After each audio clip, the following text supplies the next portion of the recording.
Hello, everyone. Welcome to another episode of the Cybersecurity Recruiter podcast. Today, I'm joined by Greg. Greg, how you doing, my man? Doing great. Thanks for having me. Yeah, I've just broken like the golden rule of business that was always taught just before we hit pause, which is never talk about politics. We just have, but we didn't fall out, mate. They've both done something right. Exactly. No, I think it was great. Yeah, Everyone in the world right now is interested in what's going on in US politics. If you're not, you're probably not aware of the news. yeah. If you're not, you're probably under a rock somewhere. Yeah, because Right. you can't miss it. But yeah, Greg. So thanks for joining. For the listeners that don't know you, so Greg Slayton started off back in 2000. You were the president of owner of an IT Kentucky IT professional services. You then progressed on to be an information tech director in the city of Richmond, Kentucky. You were then at Myers and Stoffer, Yep. were there as an IT director and an information security officer. You were also a client partner at Galvanize, senior manager, even Cognizant. Currently, you are at 8.x. You started off as a senior principal consultant and then got promoted and progressed all the way up to director. So, welcome to the show, Greg. Did I get your intro okay, mate? You did. That was great. Yeah. Cool. Wait, so yeah, I'm looking forward to chatting today, mate. You've held some like heavy hitting big titles there. You're holding one now. It'd be nice to dive into the ins and outs of how that goes down and what it's like and how to progress up to that level as well for various different listeners that are listening. But I'll start where I always start, which is who are you, my friend? What you been up to professionally? What's a day like in the life of Greg right now?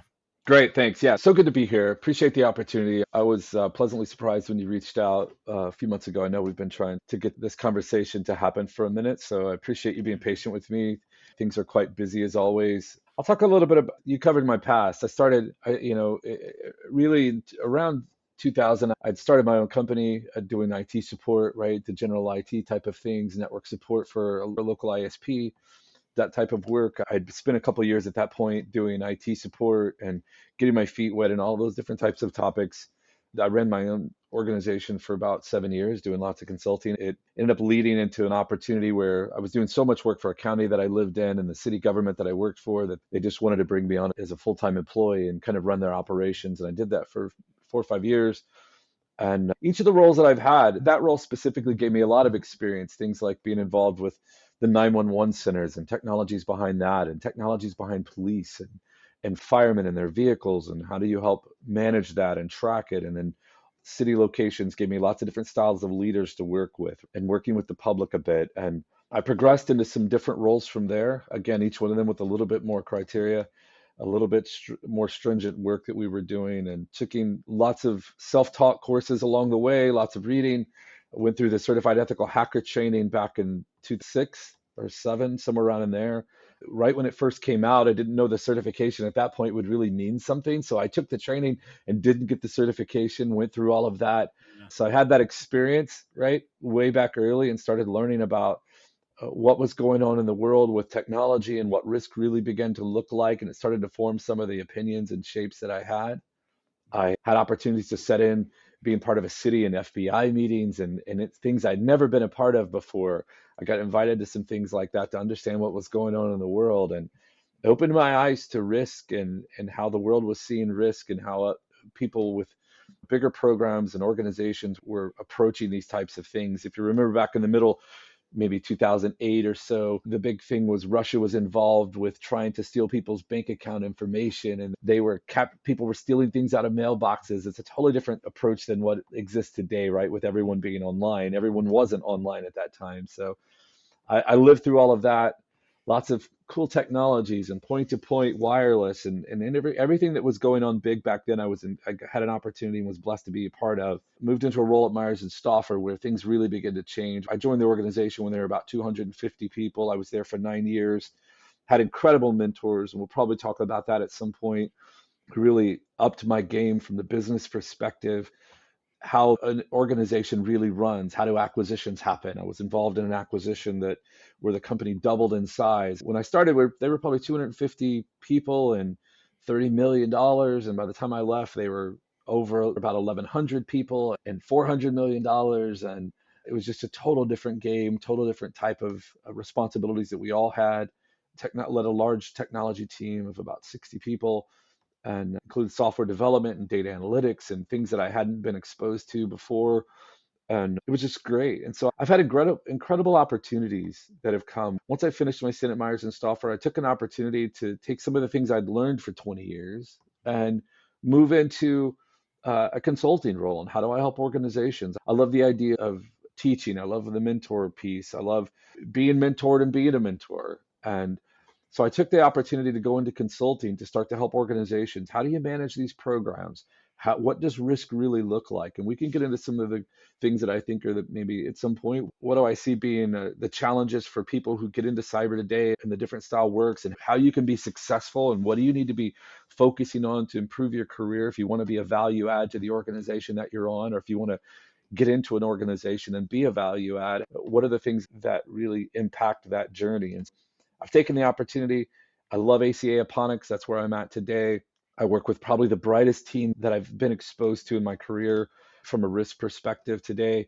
They're all self-starters. I call them all unicorns at times, the individuals that I work with on my team and that I'm surrounded with. And so I've been blessed. And you went through this career track for me, but I've been really blessed and I have a great opportunity. I take advantage of it. I work with lots of types of organizations today. My role specifically today, I work with private equity firms. I help their portfolio companies and the private equity sponsors understand the risk of doing business in a 2024, right? And whatever that entails, and it covers lots of regular cyber domains and business domains and third-party risk management, you name it, I'm involved in it and helping organizations understand how to protect their investments. Wicked. Thank you. Do you know what, mate? It's so many people, but that's such a good way you've broke that down. So thanks. But so many people will want to know. They'll look at where you are now and go, how do I get to director? How do I do it? But you've almost listening to you there. It's like support started out, made effort, got off your own back and actually taught yourself.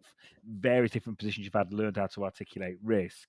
You've gone through the life cycle of when stuff was more of a physical threat as opposed to a virtual threat. You've talked about mentors. You've then gone on to talk about mergers, acquisitions, transactions, finance. You mentioned about private equity, and you mentioned managing a team of 60, and then the mentor piece, and then you mentoring people. Then it answers the questions to us to a certain extent for the listeners. Like, how do you do it? Well, you've just basically taken all these experiences, and you've been getting paid to do that along the way, but also it's been like a real continuous learning journey experience, which is all just encompassing to where you are today. It's really nice to hear you break it down. It sounds like it's been quite good fun as well, mate. It is. It's been great. And I've enjoyed the ride. I still enjoy it. I tell my wife, I don't know that I'll do this forever. I'll just break the silence on this. I'm 51. I'll soon be 52 in a month. So I'm not the youngest person that'll be listening to this podcast for sure.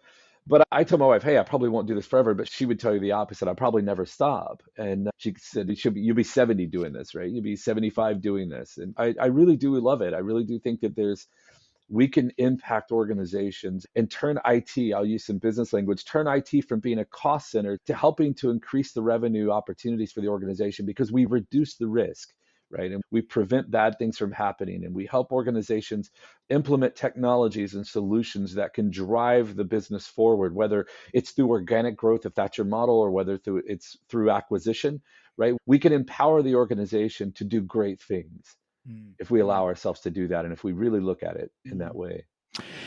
Craig, that's definitely something to touch upon. I wasn't going to go there yet, but you know what? Maybe we will. I'd like to talk about the foundational stuff and more about how you've got to where you've got to and that growth journey. And definitely, I know you mentioned mentors and stuff like that, so we'll definitely get into that. But what you just said there, which is essentially articulating risk to your clients in a way that stops you from being a cost center and you're seen as there's some ROI there and it's like a really good investment. That is a hell of a set. And I always say anyone that can master that or get anywhere near technical knowledge as well becomes very dangerous in a good way. They're probably going to have lots of career progression, lots of success, lots of fun. If I'm listening now and I'm thinking, that sounds mega, really know where to start. Like, how do I do that? How do I explain that? How do I get better? Like, any tips, hints, or anything at all for the listeners in how to enhance that particular skill set that we've both just talked about?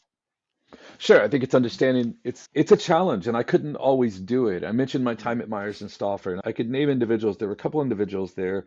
One of my direct person that I was responsible working for many years, his name was Keenan, had an incredible aptitude for taking very complex things. Had been in the organization. He's since retired, but he was in the organization for 40 years. Started out of college, but had an amazing aptitude for taking difficult things and explaining them in a way that made sense. I'll take it to the simplest things, right? So I would be having conversations and I would be talking about he said this and she said that and they said this and they were going to do this. And we're in this large organization and many complex things. And he started saying, who's he? Who's they? Who's she? And it started getting me to understand that I wasn't being clear in the way that I was Mm, speaking. And it seems like such a simple thing, but I learned to articulate the topics that I was talking about in a very short, very concise method. They taught something in the accounting world. Myers and Stauffer, largest government healthcare accounting firm in the nation, right? Most people don't know who they are. They do things like audit Medicaid for every state, right? For all 50 states, and involved in gigantic things for government healthcare programs. And Keenan taught this mantra of see one, do one, teach one, right? And you would watch someone do something, you would do it yourself, then you would teach others how to do it. The second piece was that nothing goes out without self review, peer review, and senior review. And so I'd never used those concepts in IT before, and I'd never had anyone talk to me about those kind of concepts. And what I started doing with our team was, hey, if we're going to send something out, you should do a bit of self review on emails that you send out to your internal business stakeholders or whoever you're communing with. If it's something that's going to have value to it or some consequence with it, you should have a peer review it. Make sure it seems good. You should have a senior review it, right? Very simple things that live in other areas of business that IT generally isn't implementing themselves. And so I started taking some of those things, wordsmithing. How do we make things, emails that today people can use things like Grammarly or Copilot or ChatGPT to improve the way that they speak.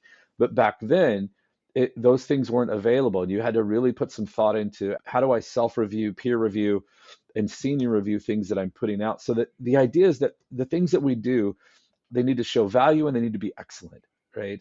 And so that's the first piece. How do you learn how to communicate? How do you learn how to speak the business language? You should get a mentor that can help you with technology for sure, but you should also be looking for mentors who can help you understand how to articulate things in the way that business owners and leaders are going to digest it, right? If you go to an IT business leader and you're over technical with them, you're going to lose them in the first few minutes. yeah. If you can't translate the technical things that you're discussing into real business risk and real business concepts, you're going to lose them. And what they're going to hear you say is, hey, I need to spend X number of dollars on this technology solution because it's nice and it's pretty and it's going to do the following 17 things for me that they'll never remember two of. Or you could come to the individual and you could say, we have an issue. We have a continuity problem in the organization that if we don't address this risk, here's how it's going to affect us quantitatively or qualitatively as an organization. We're going to look at this risk. It's a key process and it's a key revenue generating area for the organization. If we were to lose this functionality of this organization, it's going to cost us X. And so at that point, we're then not spending money on an IT project. We're talking about how do we reduce risk for the business, and the cost of that may not be as important as it was before. So you're giving real live quantifiable answers there. I love the way you just tied it to take all the words out, tie it to revenue, bang, and Right. explain how it's actually going to affect them in the real life scenario. But yeah, thanks, Greg. So on the communication piece for everyone listening, concise. Kenneth, the chap that mentored you in terms of getting your communication skills where they are today, he really got you to simplify problems. You peer reviewed everything. You self reviewed your own emails. Really took time to wordsmith your emails out and get them going, and just generally just got used to actually communicating to non-security people, non-technical people, and found out the ins and outs of how they wanted to be, how they wanted to talk. I'll say one other thing that might help individuals get in a those style of relationships. So if you're in an organization, say it's a small, mid-sized company, today you're the IT director, you're on the IT staff, or maybe let's just stick with IT directors. Let's say you have a responsibility where you're an IT director in a small, mid-sized company. You're really responsible. It's you and maybe an MSP or someone else who's helping you do some of these things. You don't have a large team. There's two or three of you. You have your hands full. You're a working technical director, right? That's a very common role in the US, Mm. especially, and all over the world from the companies that I work with today. One of the first things I suggest is, do you have an IT security committee? Have you put together a group? of yourself and business leaders where that can help you to get things across the line. Because the business leaders, if you engage with the right individuals in your organization, maybe it's not the CEO, maybe it is, maybe it's some other C levels within your organizations or VPs within your organization who are business owners. If you can get buy-in from those people, make them understand the security, you guys become a team, and everything IT we're implementing isn't now Rich Thomas is trying to make us do all these things and all the employees are mad at Thomas. No, we have an information security committee who has met, and the business has decided we're going to do the following. And these are decisions of the business, and it has the backing of the leadership of the business. And so in that, the IT individual can learn how the business operates and what their desires are through their regular cadence of meetings. And the business can learn what the IT is really doing, and can begin to articulate risk themselves. We did that at Myers and Stauffer, probably the best decision ever. We put together this small group who worked together for 10 years while I was there. And it was probably the best thing that could have ever happened. Taught me lots of things about business, and they learned lots of things about risk. And at the end, we were all talking the same thing, so that when I left, it wasn't a giant challenge for them to continue moving forward in the right direction, right? Cool. If you Yeah. don't have that today, I think that's something you should do. You should figure out how to, don't make these decisions on your own. They're difficult decisions. They're difficult decisions anyway. Don't try to tackle some of these and implement things and implement change everywhere. Yeah, thanks, Greg. That makes complete logical sense. It's just removing like this them and us culture. It's like when you hear security people sometimes talk bad mouthing devs and stuff like that, and it's like, well, we don't want this divide between security and non-security or technical and non-technical. It's like just bringing everyone together. People like that feeling of belonging and on a team. I can see over time why it helped. It does. And it sets you up for success, right? Because the business at the end of the day, it's all about revenue. They want to be successful. They want to grow. Again, whether it's through organic, whether it's through acquisition, however whatever their thesis is for that. Today in the organizations I work with, the private equity companies, they have a portfolio of companies and private equity firms. They have a thesis. They're trying to grow. They're trying to improve their position in the market. And so these things empower you to accelerate all of that. If you try to do these individually, you're going to not make the progress that you could as a team, right? Again, you're missing business context. If you don't know the business context, you're not going to be able to spend the money you need to make your programs move forward. It's just not, it's too large of a hill to climb in a shorter period of time. Yeah, cool, Greg. Thanks, mate. Like before, so I think a lot of people listening will maybe know they need to enhance these skills. They maybe know they need to be a bit more clear, a bit concise. And now, Greg, for you, it probably seems quite easy because you're doing it all the time and you've refined it over a long period of time. Back in the day, like, for example, when you were saying he said and she said, and Kenna was looking at you going, what are you doing? Like back in the day, before you're on the way to refining these skills, you haven't got it yet. You're not where you are today. How do you get through that? Like, how do you get through those awkward moments? How do you get through getting it wrong? When you're doubting yourself, have you got any go-to tips or advice for pushing forward and actually getting where you want to get to? Yeah, I was known for a long time for walking around with a pen and a small legal pad in my hand all the time. And I took notes on everything, right? Today you have apps that can listen to you and take notes for you and all of those things. And I guess I was pre-technology on all of that. I was writing things down. I was meeting with the right people. I was taking the extra step and asking you, can you explain this? And I was not just playing the village idiot at times. I was the village idiot, right? I was truly didn't understand some concepts and topics. And so I would ask questions until I thought that I could figure out what they were talking about and how we were trying to get there and what do these complex business narratives really mean. You have to be unabashedly not ashamed to do that. If you want to progress, you have to ask questions. You have to study on the side. I was known for years, and we haven't got into this. My wife and I have been married. I've been married for, it'll be 27 years in a month. And we have a disabled child. And so he's our only son. He's completely disabled. I'll be married 28 years and my son will be 27. So I'm telling, my age is telling me. But yeah, I used to help my wife with our son, and God bless her. She's a godsend to me. We've lived our whole lives doing all of this, but we would do our regular lives. And then at night, I would get on the internet and I would start reading and I would start studying. I would work till 2 or 3 o'clock in the morning trying to study and learn these concepts and see what people were doing and how people were being successful at these types of things, and reading everything I could get a hold of and reading books. And I haven't talked about certifications. I have a lot of them, going through and getting some certifications, etc., trying to just improve the skill set, not only from the technical side, but not being afraid to get my hands dirty. Be a working manager and helping the technology teams to implement and staying close to those types of things. And again, all of that I was doing was trying to understand how do I apply these technologies to the business. Because at the end of the day, if you don't add value to the business, they don't necessarily will recognize you or know that they need you. Anyone can fill your role. But if I'm a business asset, it's hard to get rid of me. It's hard for me to go away. People will be upset. If where's Greg? I want people asking where's Greg at? I need to ask Greg this question. I wonder what Greg's opinion is, right? Yeah, Greg, I really like that. There's so much to break down there, and what I was getting at the start, I can just imagine you now walking around this office with your pad, annoying everyone at the time, and you're not caring. And it's like you use the word village idiot, but it's you just massively drop the ego.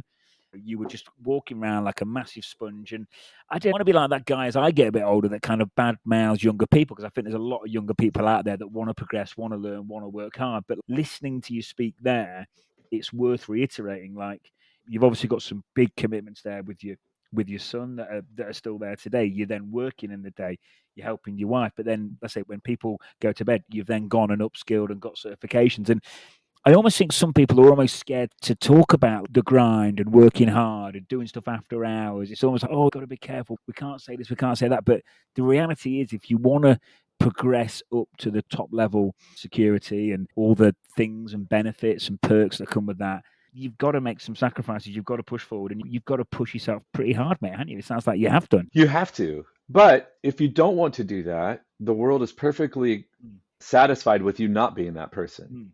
And so I always say the only person in my way is the only person preventing me from being successful is me. I didn't come from a long line of people that were successful. They've been amazing people and they've done amazing things in their lives, but no one's ever tried to excel. And I didn't have any leadership in our families, my wife's family, my family, anyone who ever attempted to do some of the things that I'm doing today. And I just said, I'm a guy from the Midwest who I've just decided that I want to go for some things and I'm going for it, right? And so what does it take to do there? We knew early on when our son was born 3 months early, completely disabled. We didn't know that at the time, but he was premature. We were blessed for him to live. He shouldn't have lived a day past the day he was born. And we learned early on when we realized our son had cerebral palsy and that he was going to be disabled for the rest of his life. At some point, my wife wouldn't be able to work and we'd be a one income family. Before I broke into IT, I was working one job and then I would work IT in the evenings and on the weekends. And I've done that. I did that for years. Yeah, I worked a couple of jobs for probably 10 years or more and just knew that my wife wouldn't have an income. And so if we want to be successful, the only thing in my way is me. And how hard do I want it? How hard am I willing to work for it? And, maybe it's a different kind of drive for me. It taught me to be a patient person and to really understand what it means to appreciate what I have and the value of being able to get up and do things. And so I couldn't take for granted when I see my son who's not able to do anything on his own, right? He's in a wheelchair. He's not able to do anything. I don't take for granted. When I think I'm having a bad day, Thomas, it doesn't take me long to realize I'm having a great day. I really actually I'm having a great day. It's all perspective, right? Yeah, mate, you've basically just ultimately tapped into your sense of purpose, and it's the biggest driver there. Some people think it's money, it's not. Some people think it's this, that. But yeah, it sounds to me like you've just massively tapped in for that, got your mind, body really in tune with what's going on with your family and everything like that. And then bang, you're just off to the races and you've just kept that going for a sustained period of time, which is really good. Just back to the notepad thing, and you talked about apps. I actually reckon you were onto something back then when you had your pen and your notepad, because I've been looking at, like, I get quite obsessive, like I've got here with everything we've got going on. And I'm saying, like, I write everything down. I've been reading that it literally removes it from your head onto the page, declutters your mind. It's meant to reinforce the knowledge better. So, a long-winded way of saying, Greg, I reckon you were onto something, mate, back in the day with that pen and note. That's great. I found that if I could write a concept down and I couldn't write it down well, then maybe I didn't understand it good enough.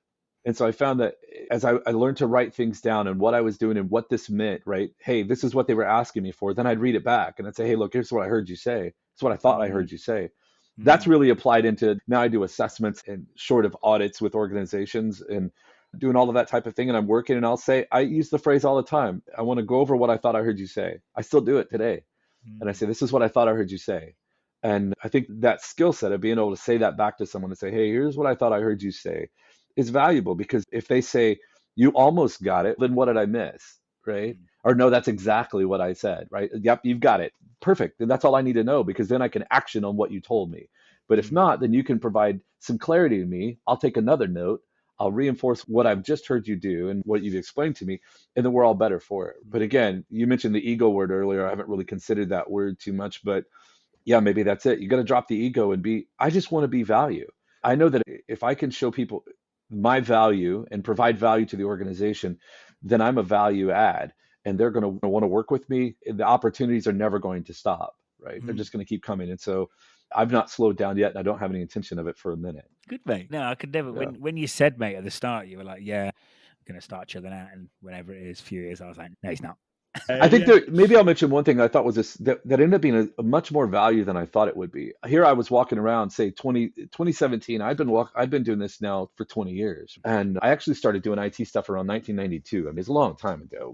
Me and friends of mine, when we heard you could build websites, we started building websites and put a Unix server on the internet. I did that with one of my friends and was privileged to be part of stuff before people were even using AOL. I'm starting to really tell my age, right? Yeah. One of the things that I found, I'm like, people aren't listening to me, and I could get in certain situations and I'm like, I know the answer to this, but people weren't taking me seriously.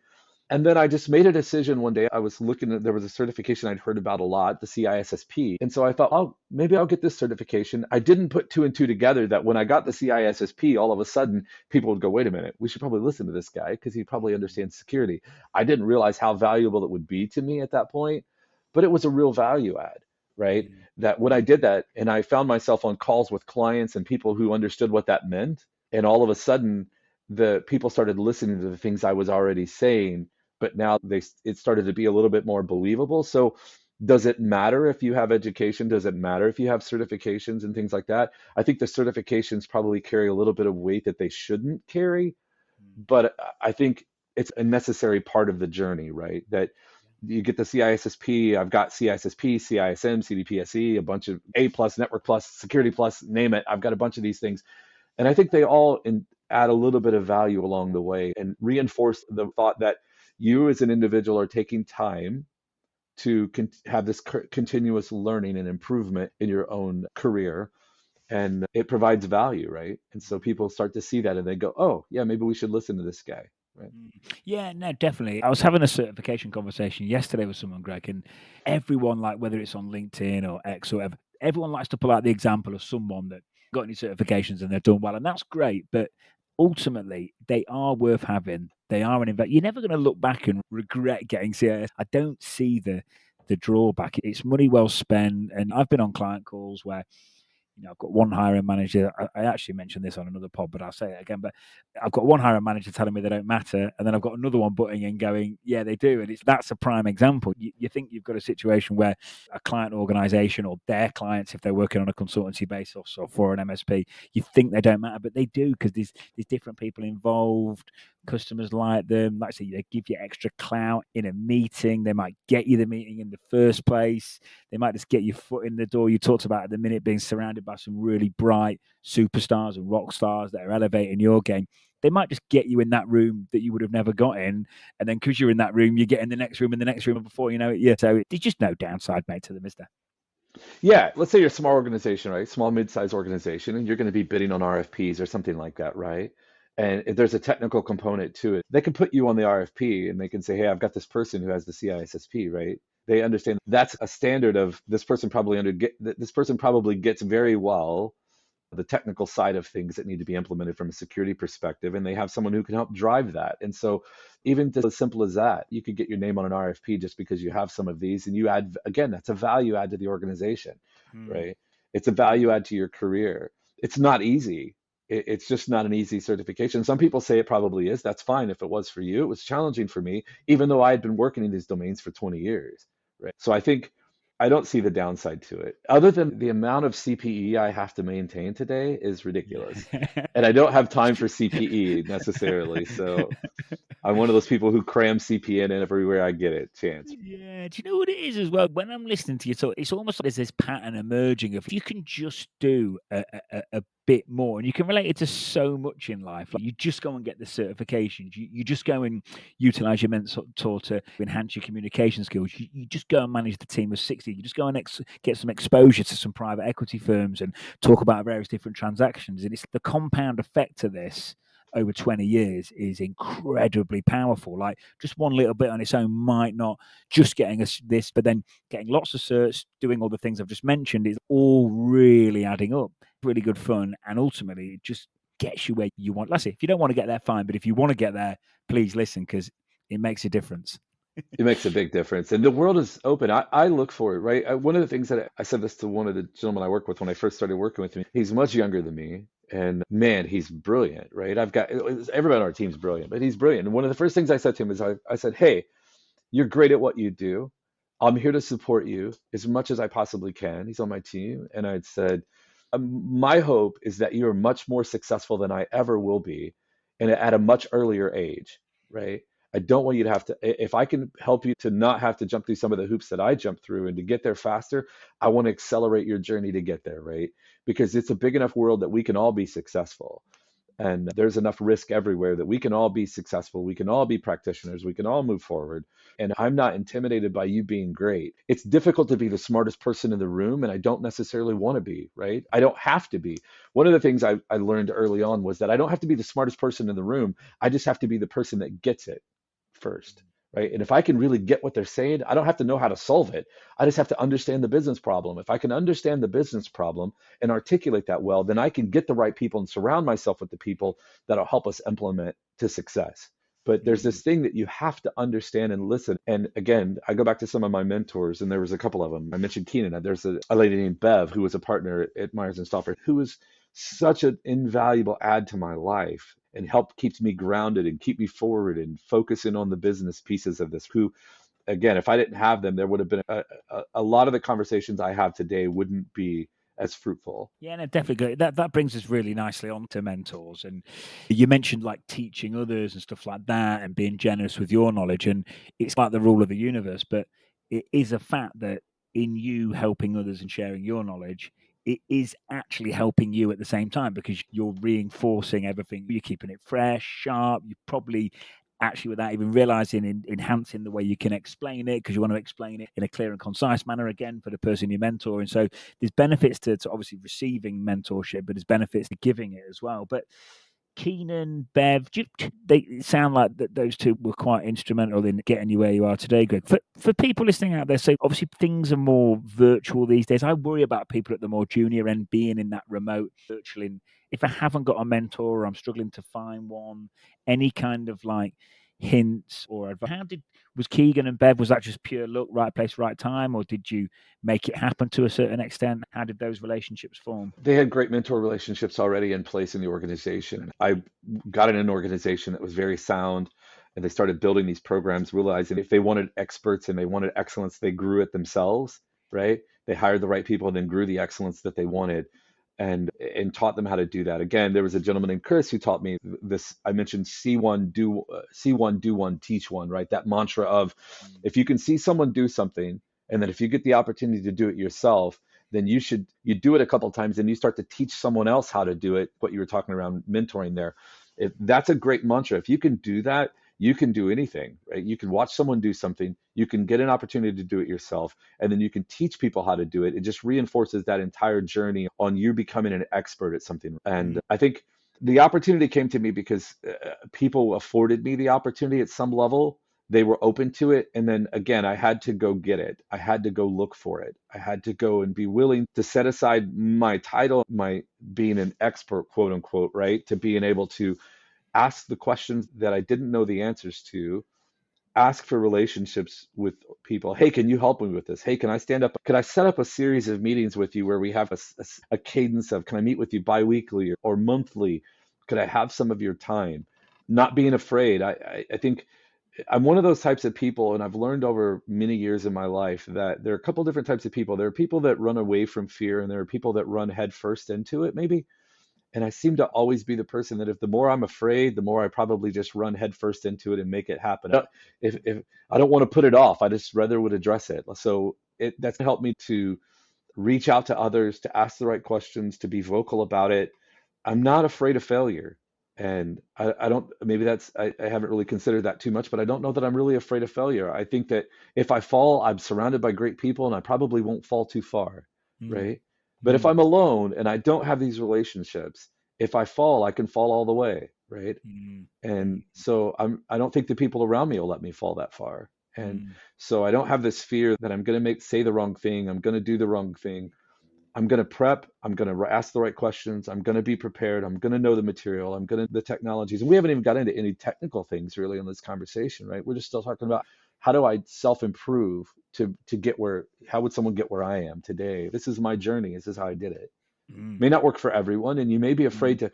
I remember that when I first started doing webinars and turning the camera on, and I thought, what will I say? What will I do? I did a webinar. I had an opportunity when I worked for Diligent or Galvanize. It's now Diligent, right? They're a large GRC company. I had an opportunity during COVID when it first happened. I got to do a webinar at one of the big ASACA conferences. I'd never done anything like that. I was scared to death. Yeah. We had to pre-record it and submit it, and then we had to join the call and listen to yourself talk and then take questions, right? And I thought this is going to be the most incredibly horrible thing I've ever done in my life. And I made it through. I talked about the key risk indicators, right? What are KRAs and KPIs and all of that kind of stuff, and how do you manage risk? And I did a podcast on that. And the next thing you know, I did that and I had 100 LinkedIn requests and people sending me messages saying, hey, this was super valuable. Thanks for doing it. Want to connect and follow. And I was like, wait a minute, what happened? And I went from having no followers to over 1,000 really fast. And it's sometimes you just have to take a chance and step out and do it. Yeah, you do. Greg, your mindset though, like when you talk about not being scared of failure and stuff like that, because when we're talking, it's like, why wouldn't you do it? But there's a massive thing in people's mind where, like me and you doing this now, it's public. Like anything where, I know we're talking about risk and security, but anything Sure. where there's a risk of public failure is quite a thing, quite a preventative like barrier to people, and that's ultimately it is fear. It is fear of failure that stops people, because all this stuff makes sense in terms of career progression and like making you moving forward, having fun, being stimulated, tapping into your sense of purpose. So I think just people just try and get over that sense of failing in public, or that fear of failing in public. It will take them a long way. You've got some really good things that are clearly like etched in your mind. Like you've almost got these little one-liners in your mind that you to keep Sure. going. I'd encourage the listeners to steal them off you, because they're quite good. Like, I won't fall too far, and yeah, not scared of failure, and bang, it's like just keep going. It's good, mate. I'm going to pinch a few. That's great. I've also some of the people that I've mentored and I've told staff, I've had an opportunity and been blessed to manage a lot of people. And I've told them, don't let this career be the only thing about you. And when I look at a person that's an employee of mine, I don't see them as just that employee and that's all they do. And maybe this is something that I bring to relationships that I have with people. Like I would look at you, you're much, or people on my staff, right? People that I really know, they're much more than just a risk manager for me or a risk implementer for me. They're a friend, they're a father, they're a son to someone. And if the risk job that you're in today isn't working out, you're not going to, again, that's one of the things that I think about. I'm not going to fall too far. I'm a father, I'm a friend, I'm a husband. I have all of these, I'm a son, right? I have all of these other things in my life that are really who I am. This one thing isn't all that I am. And I had a fear when we got into COVID and people were being so isolated, right? That all of a sudden they didn't have those other support things and they were letting the current situation that we were all in, the largest, I call it the largest business continuity exercise that the world had ever been through. We were all part of that as COVID, right? It was a giant business continuity exercise, whether you were ready for it or not. But I was talking to my staff and saying, you don't let this be the only thing that defines who you are. Get up, walk around, go out, walk your dog, get up and do things. I'm not a micromanager. I don't want you to think that this is the only thing that defines who you are. Don't let, and I would say that to anybody. If someone asked me what's some advice I could give, don't let your career be the only thing that defines you. Go find something else to do. Go find a hobby. Let that be who you are. Be a good husband, be a good wife, be a good friend, be a good son or a mentor. Go find things like that to do, because then you're going to find value. And if one of them goes away, you're not going to lose your identity. You're still somebody, right? You have all of these things. Maybe I'm a faith-based type of person. Maybe some of that drives why I feel that way and how I approach life like that.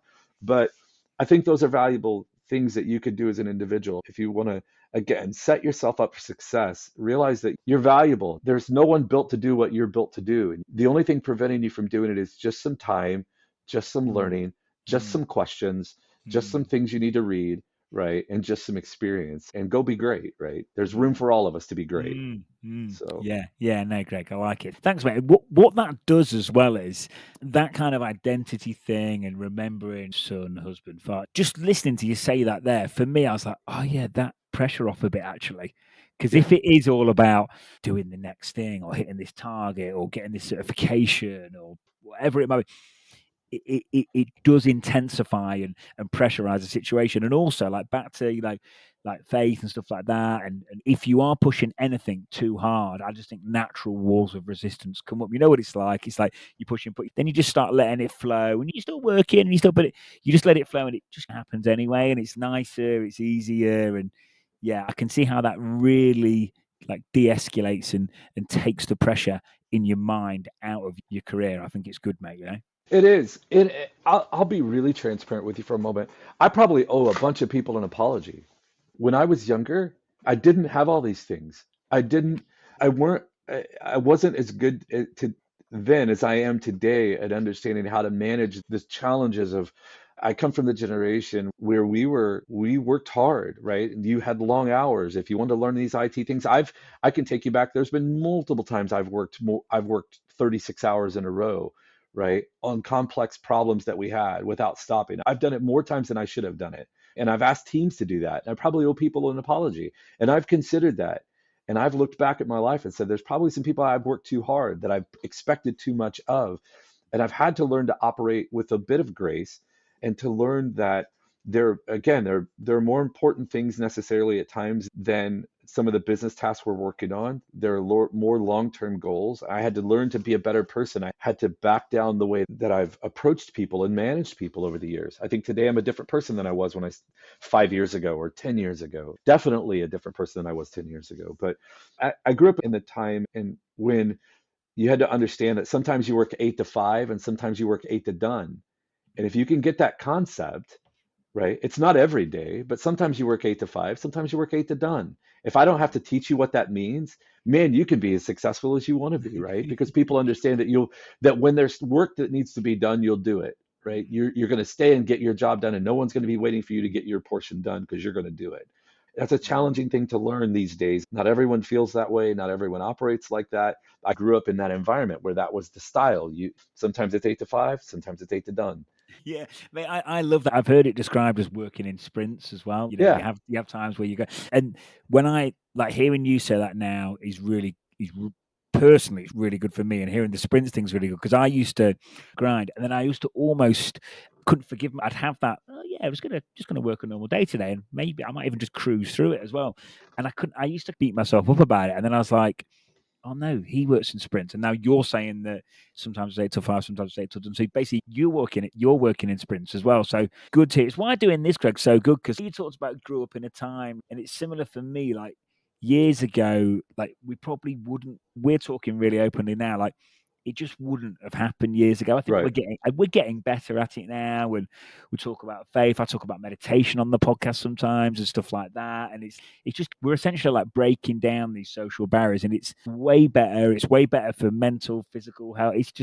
It's really good to talk about it, mate, because I think it actually helps us too. Now we're having like a little mini therapy session, Greg, aren't we? Of course. But it's good for people. It's good for people listening, man. I think especially in like this virtual world, it's good, mate. It's not, and it's nice to hear you. Thanks for being so open as well. It's cool, mate. No, I think there's again, it's part of the journey, and you can embrace the journey or you can fight it the whole way, right? Don't fight it the whole way. Embrace it. Figure out if I need to tweak something, if I need to change something, then do that. I think that's just part of it, right? That you asked, how did we get here, or how did I get where I'm at today? And that's been part of my journey to get there. Now, there's all kinds of technical things, right? There's all kinds of how do you manage risk and what does risk really look like and what do I see the industry missing from a risk perspective. I don't think very many people I had an opportunity to work in the financial services space a lot, and I don't think most people understand what does real enterprise risk management look like. And we could deep dive things like that. And I have lots of thoughts around how do you manage risk better? How do you manage risk programs? How do you approach tearing your organization apart and putting it back together from a risk perspective? I think there's lots of things that we could talk about from a technical standpoint or a business standpoint. But I think again, you have to get yourself right from a solid foundation so that then you can go do these types of things, right? Yeah, definitely. Those conversations didn't get me there. right? What got me there were all of the things we've been talking about so far on this conversation, right? Which was the intricacies on how do you become a better person, how do you become a better listener and a better leader, and how do you allow yourself to be a mentor or be a mentee, right? You have to allow yourself to do those things, right? So you have to. It's not easy. No, it's not, Greg. And again, even that, like you said, allowing yourself. There's people out there like they're almost too proud to ask and stuff like that. And I go back to like you being in that office with the notepad and getting, you're almost like hustling around the office, like getting Yeah. information. Can I ask you this? I'm going to ask you. And it's like, don't be afraid to annoy people around it, but just like, don't be afraid to ask and put yourself out there. And I think people will be surprised as well, like yourself, Greg, and other senior leaders that I know. It's actually surprising how much people you get to a certain point in your career and things have gone pretty well, and you actually just get to the stage where you do actually just want to help. Do you know what I mean? You want to give a bit. And what I found also was that if someone who is a leader in a business takes the time to stop and talk to you and to give you valuable information, you're doing two things if you're not taking notes. You're showing a lack of value of what they're saying to you. And then you might also forget some of the nuances of what they said it and how they said it, so that when you go to do what they ask you, you'll probably have to stop and ask them again. Or you'll get done and they'll say, "What about this piece? Did you not do that? Where's that piece we talked about?" And then all of a sudden you've got egg on your face because you missed something because you just didn't document it. And so I think there's a certain amount of appreciation. If I came to you as a leader and you were telling me to do something, it should be expected that I'm going to take some notes, that I need to capture what you said. I used to pride myself on being able to remember about every nuance of every conversation that I ever had. I could think about all those things, but what I learned was that the busier you get, the less likely you are to be able to do that well. And so you have to take notes. You have to, it helps you all the way around. I don't mean to beat that topic to death, but I think there's a lot of reasons to do it. There is, mate. And what you're describing there is like when we talk about communication, we're talking about verbal things. We touched upon written listening, massive element of communication and massive element of installing trust, building rapport. And it's like body language, social cue. It's everything you've mentioned there is basically every different layer within communication that gets you to where you are, that gets you into leadership positions, that it Sure. gets you moving forward and gets you. Yes, the technical stuff matters as well. That we all know that. But yeah, it's all the different aspects. So yeah, mate, it's good. So, mate, we've almost made it to the end without me sticking to any of the questions we planned, which I thought we would do. So No, sorry. no, mate, you haven't. It's been good, mate, and it's just really nice to get some insights into how and why you've acquired these skills in your journey and people picking up different things. I normally ask Greg, about books or pods or anything you're consuming at the minute. I'm going to turn it into a double question, which is basically books, podcasts that you found most helpful for your career, self development, but also anything in particular in relation to your skills. It sounds like a lot of your learning has been done actually in a commercial environment in real life, but I don't know if there's any content in relation to articulating risk or anything like that in addition to books and podcasts. But anything out there, content, books, podcasts that you're listening to that could be helpful for the listeners, mate. I listen to a lot of things. I listen to a lot of cybersecurity podcasts. I'm listening to a lot of AI stuff right now. I have an opportunity. I sat on an AI committee at our organization, our parent company organization, the larger ACA compliance group now. This is another self-starter type of thing. 2 years ago, year and a half ago, maybe 4 years ago, I'd seen this AI stuff coming. And so I just said, I need to know a lot about this. I need to go find it. I started following people like Ali Miller on LinkedIn, right? Who's the number one voice for AI, and started following other people and started listening to the AI breakdown and that's a podcast. I started listening to a bunch of that stuff on how do I learn how to do these things and what do I need to know about LLMs. People have been using machine learning and natural language processing and all these types of things for years. And all of these are part of now being lumped into that full on AI topics. I deep dive all of those things, and any of those types of things, again, if you don't have certifications, spend your time doing some of those things. If you're not good at reading, go to Udemy, one of those online course places, and get some people like Thor Peterson who are doing great teaching on how to do these courses. And I'll give a shout out to a person I don't even know. Go on there, listen to these courses. You're going to hear great things. There are people out there teaching this stuff. Not all the courses are great, but there are some that are very good at teaching you these concepts where you're a visual learner rather than just a reader. And it's hard to absorb it if you just read it. Some of the topics are complex and hard to digest. Go use these resources. They're on there. Udemy does these sales all the time. You can get the courses for cheap. go do that, supplement your learning like that, right? Understand what the topics are in the news, in the technology, what are the new things, and then go find people talking about them. Go listen to it, read articles, read news stories, subscribe to podcasts, and all of those different types of things. I think all of that will just continue to increase your value so that when someone raises their hand and says, what do we know about this particular type of topic? You can raise your hand and say, I've got some insight. I'm not the best, but I'm not afraid to tackle the conversation, right? Mm, So mm, mm. Even that you set yourself up to depressurize the situation, and it really helps. I love these little things you do when you start, Greg. It will really help people. And you mentioned there about someone's weak at reading. I think it's important to be careful how people identify themselves. If they keep telling themselves they're weak at reading, they're probably right. They'll just be weak at reading. But if they tell themselves that, do you know what, I'm going to do this, I'm going to do this course, we're going to do this Udemy thing, and blah blah blah, all of a sudden, given a bit of time, like you said earlier, you won't be. So yeah, mate, it's good. Yeah, cool, mate. As we come to the end, like I say, it's been good. I always know it's been a good episode, mate, when I've not stuck to the script. no, it's great. Yeah, there's probably much more we could talk about, and I've enjoyed this as well. This is the first one of these that I've done about myself, so this is really interesting to me. And how do we get there? I haven't really considered some of the things we're talking about until this conversation. Yeah, I've enjoyed it. It's been my privilege to be here. I would say if people are interested in me or want to talk, reach out, and if I have time available, I'm generally I'll try to be responsive as I can. Right. Yeah. I think LinkedIn the best. Yeah, LinkedIn's the best way. Reach out to me Mm, on LinkedIn, right? mm. Reach out, connect with me on LinkedIn. I post things around the organization. Again, I work for a great organization. We're doing amazing things. If you're in the private equity space and you're looking for an organization who can help you, if you're in the small, mid-size, the largest organizations I work with today and I'm doing assessments on are 10 billion plus. Can do some pretty big things, but then also work with mid-size organizations all the time. If you need assistance, I work for a great organization. There are lots of them out there, but I work for one today. If you have questions about how do you get in the business, I have these conversations with people all the time. Reach out.